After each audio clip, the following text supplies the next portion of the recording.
नवरात्रि का तीसरा दिन माँ चंद्र घंटा को समर्पित है। इस दिन घर में रखी घंटी का उपाय अगर आप कर लेते हैं ना, गुरु जी कहते हैं जो घर में रखी वरुण घंटी होती है, अर्थात जो घर में सामान्य सरल तरीके की हमारी घंटी रखी होती है, अगर इस दिन अगर आप उपाय कर लेते हैं ना, तो कोई भी ऐसा कार्य जो लंबे समय से अटक रहा है कर लेते हैं तो सिद्धता के साथ समर्पण की भावना से माता रानी खुशियों के भंडार भर देती हैं। तो घंटी का यह उपाय एक बार आप प्रैक्टिकल के स्वरूप में अपने घर पर करके देखिएगा, लाभ आपको मिलना ही है। देर न करते हुए शुरू करते हैं। जैसा कि आपके घर के मंदिर में छोटे स्वरूप में घंटी हो या बड़े स्वरूप में घंटी हो, आपको यह पूरे दिन भर में रात्रि तक कभी भी करना है। गुरु जी कहते हैं प्रत्येक माता और बहनें इस कार्य को करें। पुरुष जन भी कर सकते हैं, ऐसा नहीं है, परंतु कोई भी महिला कार्य करती है तो उसका फल तत्काल मिलता है। तो आपके घर की मंदिर में रखी वरुण घंटी जो भी किसी भी स्वरूप में हो, सबसे पहले आप सभी को कोशिश करनी है कि इस दिन आप सभी उसका विशेष पूजन करें। उस घंटी को वरुण घंटी कहा जाता है जो घर में विराजमान होती है। उसमें रोली, चंदन, मोली, अक्षत समर्पित करने के बाद अपने घर में खुशियों का आगमन हो, यह प्रार्थना करते हुए आप सभी को सबसे पहले उस घंटी को गुरु जी कहते हैं 5 स्थानों पर बजाना है। अर्थात उस घंटी को जो है आप माता रानी का स्मरण कर श्री हरि विष्णु का ध्यान कर मेरे महादेव का स्मरण कर इन 5 स्थानों पर घर में जरूर से इस चंद्र घंटा माँ के स्वरूप के दिन में आराम से बड़े प्रेम पूर्वक तरीके से जरूर से बजाएं। इसका एक नियम है, इसका एक विधान है। ध्यान से सुनिए कैसे किस स्वरूप में बजाना है, किस विधान से बजाना है, ताकि आपके घर में खुशियों के आगमन हो, ढोल नगाड़े बजे और आपके घर में संतान सुख हो, रोग कर्ज से मुक्ति हो और आप जिस कार्य में जाएं वहाँ चंद्र घंटा माँ वरुण घंटी के स्वरूप में जो आपके घर में प्रकाश होगा वह अपने आप में अद्भुत स्वरूप में हो जाएगा और खुशियों के भंडार भरने लगेंगे।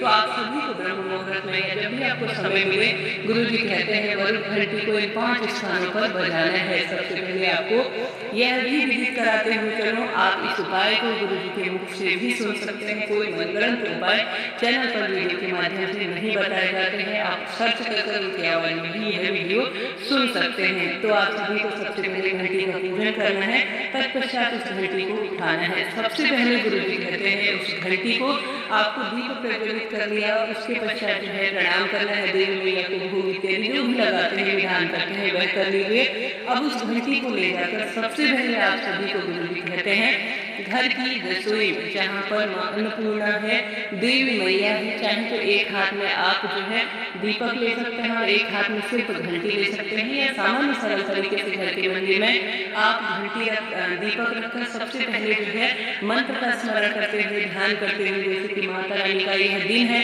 तो इस दिन इस मंत्र का जाप करके रसोई घर में घंटी बजाए। सबसे पहले वह स्थान है या देवी सर्वभूतेषु चंद्र घंटा रूपेण संस्थिता नमस्तस्ते नमस्तस्ते नमस्तस्ते नमो नमः। इस मंत्र का जाप कर सकते हैं यह कार्य करते हुए, या ओम चंद्र घंटे देवी नमो नमः इस मंत्र का भी आप जाप करते हैं तो भी अत्यधिक लाभ इसे देने वाला माना जाता है। तो सबसे पहले बहुत सुंदर स्वरूप में मेरे घर में नकारात्मक ऊर्जा का नाश हो, हे मेरे महादेव के अर्धांग हे चंद्र घंटा माँ, मेरे परिवार में समृद्धि हो, जो भोजन हम रसोई में बनाते हैं वह परिपूर्ण रूप से शरीर पर लगे, अन्न धन के मेरे घर की रसोई में भंडार भरे, यह प्रार्थना करते हुए सबसे पहले आपको इस वरुण घंटी का नाद अपने घर की रसोई में जरूर से करना है। ठीक है जी, यह बात हो गई प्रथम में। दूसरा, आप सभी को इस वरुण घंटी का स्मरण अपने घर के दरवाजे पर आप सामान्य सरल तरीके से अन्य दिनों अपने घर के मंदिर में घंटी बजाते होंगे,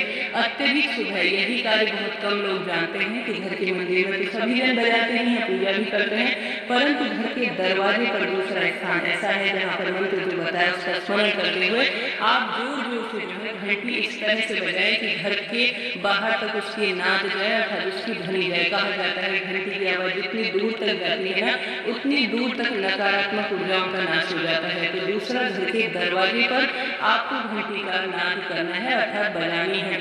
तीसरा, गुरु जी घर के दरवाजे के ठीक बाहर जाकर भी कहते हैं कि आपको चंद्र घंटा माँ का भी स्मरण कर लेना है, क्योंकि दिन ही उनके हैं और सभी देवी देवता का स्मरण कर कर घर के दरवाजे के बाहर भी आपको घंटी का नाद करना चाहिए।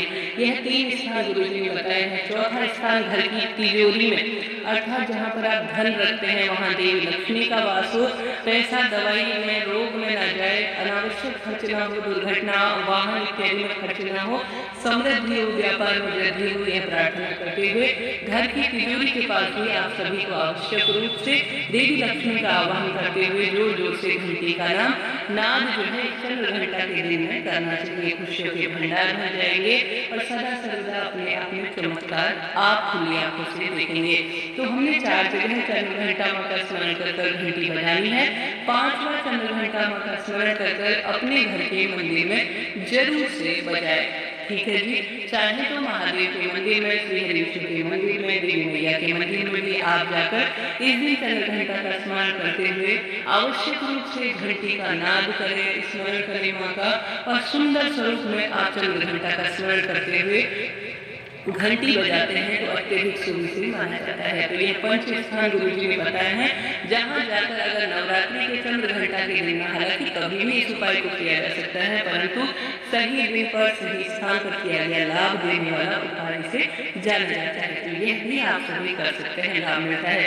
बढ़ते हैं दूसरे सरल से उपाय की। जो व्यक्ति रोग से ग्रस्त हो, संकट, पीड़ा, विवाह या उसका किसी भी कार्य में मन नहीं लगता, भाग्योदय नहीं होता है, तो माँ चंद्र घंटा के दिन में किसी भी देवी मैया के मंदिर में उस व्यक्ति का नाम मंत्र बोलकर, ज्यादा बड़ी घंटी नहीं चढ़ा सकते, छोटी सी घंटी जो है उस मंदिर में, देवी मैया के मंदिर में, या महादेव गौरी मैया एक ही है, अर्धांग है दोनों, तो आप सभी देवी मैया के मंदिर में भी घंटी चढ़ा सकते हैं। उस बच्चे का नाम गोत्र बोलकर, अपने पति या स्वयं का नाम गोत्र बोलकर उस घंटी में लाल रंग का धागा बांधकर, सुंदर स्वरूप में कपड़ा बांधकर किसी मंदिर में आप चढ़ा कर आते हैं ना इस रस इन पावन पवित्र दिनों में, तो निश्चित ही आपका दुर्भाग्य दूर होता है। माँ चंद्र घंटा के दिन में तांबे की जो वस्तु होती है वह नकारात्मक ऊर्जा का नाश करती है। तो तांबे से ही बनी हुई जो घंटी होती है वह जब जब बोलती है, जब जब बजती है, तो आसपास जो है कहा जाता है पूरा वातावरण शुद्ध हो जाता है और अपने आप में एक सुंदर स्वरूप हो जाता है। तो इस कार्य को भी आप इस चंद्र घंटा माँ के दिन में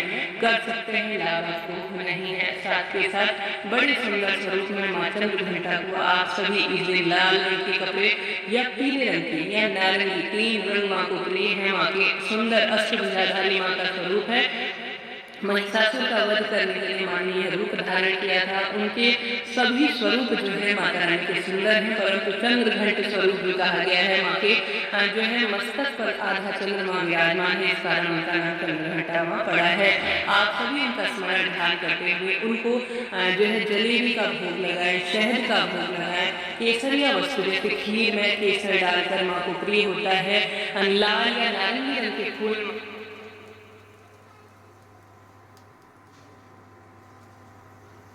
जो तीसरा दिन होता है, माँ का आवरण ही इतना सुंदर है, पीले जो है शेर में बैठी हुई होती है। कहा जाता है जो भक्त इस दिन पीले या नारंगी रंग के कपड़े पहनता है और इन्हीं से संबंधित चीजें माँ को धारण